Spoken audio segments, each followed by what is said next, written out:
Hi hello, എല്ലാവർക്കും നമസ്കാരം. നമ്മൾ ഇന്ന് വന്നിട്ടുള്ളത് മലയാളത്തിലെ ഒരു സിനിമയുടെ വിശേഷങ്ങൾ പങ്കുവെക്കാൻ വേണ്ടിയിട്ടാണ്. സിനിമയുടെ പേര് സ്ഥാനാർത്ഥി ശ്രീകുട്ടൻ എന്നാണ്. അജു വർഗീസ് ആണ് സിനിമയിലെ കേന്ദ്ര കഥാപാത്രത്തെ അവതരിപ്പിച്ചിട്ടുള്ളത്. അജുവിനെ കൂടാതെ ജോണി ആന്റണി ഉണ്ട്, അതുപോലെ കുറെ കുട്ടികളുണ്ട്. നമ്മൾ ഈ കുട്ടികളിൽ തന്നെ തുടങ്ങാം. സിനിമയുടെ ഏറ്റവും വലിയൊരു നട്ടല്ല എന്ന് വിശേഷിപ്പിക്കുന്നത് ഈ കുട്ടികളായിരിക്കും. കാരണം ആ കുട്ടികളുടെ പെർഫോമൻസ് അതിഗംഭീരമാണ്. നമ്മൾ കണ്ടിട്ടുള്ള അല്ല കാണാത്ത ഒരുപാട് മുഖങ്ങൾ ഈ സിനിമയിലുണ്ട്. ആ വന്നുപോയ അത്രയും പേരും ഗംഭീരമായിട്ടാണ് പെർഫോം ചെയ്തിട്ടുള്ളത്.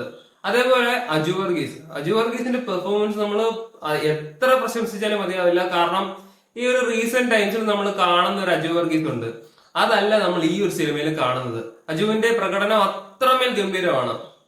കാരണം ആ ഒരു നെഗറ്റീവ് ഷെയ്ഡുള്ള ക്യാരക്ടർ അതിന്റെ സീരിയസ്നെസ്സിൽ നമ്മുടെ മുന്നിൽ പുള്ളി കറക്റ്റ് ആയിട്ട് കൺവേ ചെയ്തിട്ടുണ്ട്. ആ ഒരു കുട്ടികൾ ഈ അജു വർഗീസിനെ കാണുമ്പോൾ പേടിക്കുന്ന ആ ഒരു രംഗമുണ്ട്. എന്തുകൊണ്ട് അവർ പേടിച്ചു എന്ന് അജുവിന്റെ പെർഫോമൻസിലൂടെ നമുക്ക് മനസ്സിലാവും. അത്രയ്ക്ക് ഗംഭീരമായിട്ടാണ് പുള്ളി ഇതിൽ ചെയ്തിട്ടുള്ളത്. അതേപോലെ ജോണി ആന്റണി നമ്മൾ കാണുന്ന പോലെ സ്ഥിരം ആ ഒരു ഫോർമാറ്റ് ഉണ്ട് പുള്ളിക്ക്. ആ ഒരു ഫോർമാറ്റിൽ തന്നെയാണ് ജോണി ആന്റണി ഈ സിനിമയിൽ അഭിനയിച്ചിട്ടുള്ളത്. പക്ഷെ എന്നിരുന്നാലും നമുക്കൊരു മുഷിപ്പ് വരുന്നില്ല. കണ്ടത് തന്നെയാണ് വീണ്ടും കാണുന്നതെങ്കിൽ നമ്മൾ ആ ഒരു മടുപ്പില്ലാതെ തന്നെ കാണുന്നു. അതാണ് ജോണി ആന്റണിയുടെ വിജയം. അപ്പൊ അങ്ങനെ പെർഫോമൻസിൽ എല്ലാവരും നല്ല ടോപ്പ് ലെവലിലാണ് പെർഫോം ചെയ്തിട്ടുള്ളത്. പിന്നെ ഉള്ളതാണ് മ്യൂസിക് സൈഡ്. മ്യൂസിക് അത്യാവശ്യം നല്ലതായിരുന്നു. ബാക്ക്ഗ്രൗണ്ട് സ്കോറിങ്ങിന്റെ കാര്യം വരുമ്പോഴാണ് ബാക്ക്ഗ്രൗണ്ട് സ്കോർ മ്യൂസിക്കിനെക്കാട്ടിലും ഒരുപടി മുകളിലായിരുന്നു. നല്ല രീതിയിൽ വർക്ക്ഔട്ട് ചെയ്തെടുക്കാനായിട്ട് അവർക്ക് സാധിച്ചിട്ടുണ്ട്. ഒരു കുഞ്ഞു സിനിമയാണെന്നുള്ള യാതൊരു വിധ തോന്നലും വരുത്താത്ത രീതിയിൽ നല്ല രീതിയിൽ ബാക്ക്ഗ്രൗണ്ട് സ്കോറും പരിപാടികളും എഡിറ്റിങ്ങും എല്ലാം ഗംഭീരമായിട്ട് ചെയ്യാൻ വേണ്ടിയിട്ട് ഇതിന്റെ ഡയറക്ടർ സാധിച്ചിട്ടുണ്ട്.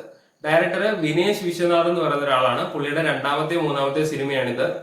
അധികം ഫേമസ് ആയിട്ടുള്ള പോപ്പുലർ ആയിട്ടുള്ള ഒരാളല്ല, ഒരു വളർന്നു വരുന്ന കലാകാരനാണ്. പക്ഷെ അതിൻ്റെതുള്ള യാതൊരു കുറവുകളും ഈ സിനിമയ്ക്കില്ല കേട്ടോ. ഗംഭീരമായിട്ടാണ് അവർ സിനിമയിലെ എല്ലാ മേഖലയും കൈകാര്യം ചെയ്തിട്ടുള്ളത്. അത്രമേൽ ഗംഭീരമായിട്ട് ഈ ഒരു പടം ചെയ്തു വെച്ചിട്ടുണ്ട്. നമ്മൾ ഈ ഗംഭീരം എന്ന് പറയുമ്പോൾ നിങ്ങൾ വിചാരിക്കും ഇതൊരു ബ്രഹ്മാണ്ഡ പടമാണ്, ഒരു വേറെ ലെവല്, ഒരു ഭയങ്കര വേറെ ഒരു സ്കെയിലുള്ള പരിപാടിയാണെന്ന് നിങ്ങൾ ചിന്തിക്കും. പക്ഷെ അങ്ങനല്ല. സിനിമ നിൽക്കുന്ന ഒരു ലെവലുണ്ട്. അതിൻ്റെതായിട്ടുള്ള ആ ഒരു ലെവലിൽ നിന്നുകൊണ്ട് അവർക്ക് ചെയ്യാൻ പറ്റിയത് എല്ലാം ഇതിലും അവർ ചെയ്തിട്ടുണ്ട്.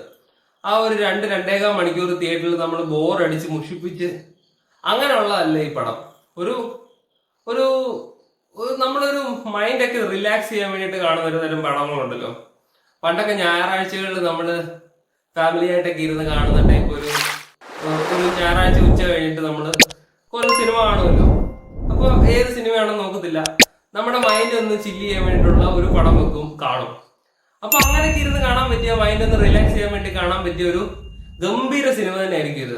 കണ്ടു കഴിയുമ്പോൾ നമുക്ക് ഫുള്ളി സാറ്റിസ്ഫൈഡ് ആവുന്ന, നമ്മളുമായിട്ട് അത്രയ്ക്ക് കണക്റ്റഡ് ആവുന്ന ഒരു സിനിമ. കാരണം ഏതൊരാളും നമ്മുടെ ചെറുപ്പകാലത്ത് നമ്മൾ ക്ലാസ് ഒക്കെ തുടങ്ങിയ ആ ഒരു സമയത്ത് നമ്മുടെ ടീച്ചേഴ്സിൽ നിന്ന് അനുഭവിക്കുന്ന കുറെ ബുദ്ധിമുട്ടുകളുണ്ട്. ആ ഒരു ബുദ്ധിമുട്ടും പ്രയാസങ്ങളും എല്ലാം ഈ ഒരു സിനിമയിൽ നമുക്ക് കാണാൻ പറ്റും. നമ്മളുമായിട്ട് അത്രമേൽ റിലേറ്റ് ചെയ്യുന്ന ഒരു കഥയാണ് ഇവർ ഈ സിനിമയിൽ കൊണ്ടുവന്നിട്ടുള്ളത്. ആ ഒരു ക്ലാസ് മുറിയിലെ കുറെ കാര്യങ്ങള്, ഒരു സ്കൂളിൽ എന്തൊക്കെ നടക്കും അതെല്ലാം നമ്മൾ ഈ സിനിമ കാണുന്നുണ്ട്. അതെല്ലാം നമുക്ക് വളരെ റിലേറ്റ് ചെയ്യാൻ പറ്റുന്ന, വളരെ കണക്റ്റഡ് ആവുന്ന രീതിയിലാണ് അവർ ചെയ്തിട്ടുള്ളത്. ഓരോ മൈന്യൂട്ട് കാര്യങ്ങൾ പോലും അവർ ഗംഭീരമായിട്ട് നോട്ടീസ് ചെയ്ത് നല്ല രീതിയിൽ വർക്ക് ചെയ്തെടുത്തിട്ടുണ്ട്. അപ്പോ നമ്മളൊരു നൊസ്റ്റാൾജിയ പിടിച്ച് നമ്മുടെ ആ ഒരു കാലത്തിലേക്ക് നമ്മളൊന്ന് തിരിഞ്ഞു പോയിട്ട് നോക്കി നമ്മൾ അന്ന് അനുഭവിച്ച കാര്യങ്ങളെല്ലാം നമ്മൾ വീണ്ടും ഓർത്തെടുക്കുന്നു. അത് തന്നെയാണ് ഈ സിനിമയുടെ വലിയ പ്ലസ് പോയിന്റ്. അതുപോലെ ക്ലൈമാക്സിൽ അവർ പറഞ്ഞു വെക്കുന്ന ഒരു പൊളിറ്റിക്കൽ പരിപാടിയൊക്കെ ഉണ്ട്. അതൊക്കെ ഗംഭീരമാണ്. അത് കറക്റ്റ് ആ ഒരു സ്റ്റേറ്റ്മെന്റ് നമ്മൾ അംഗീകരിച്ച് കൊടുക്കുന്ന ഒരു കാര്യം തന്നെയാണ്. അപ്പോൾ എല്ലാം കൊണ്ടും ഒരു ഗംഭീര അനുഭവം തരുന്ന ഒരു കിടിലം പടം.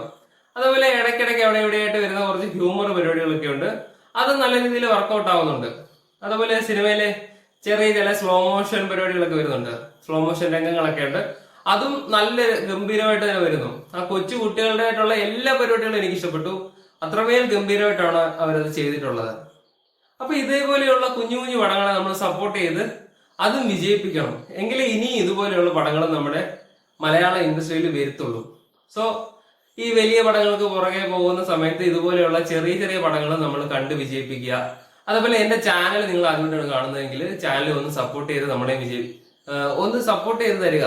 നമ്മളും വളരുന്ന ഒരു ചാനലാണ്, വളരാൻ ആഗ്രഹിക്കുന്ന ഒരു ചാനലാണ്. സോ സപ്പോർട്ട് ചെയ്യുക. ഇതുപോലെയുള്ള കുഞ്ഞു കുഞ്ഞു പടങ്ങളെ വിജയിപ്പിക്കുക.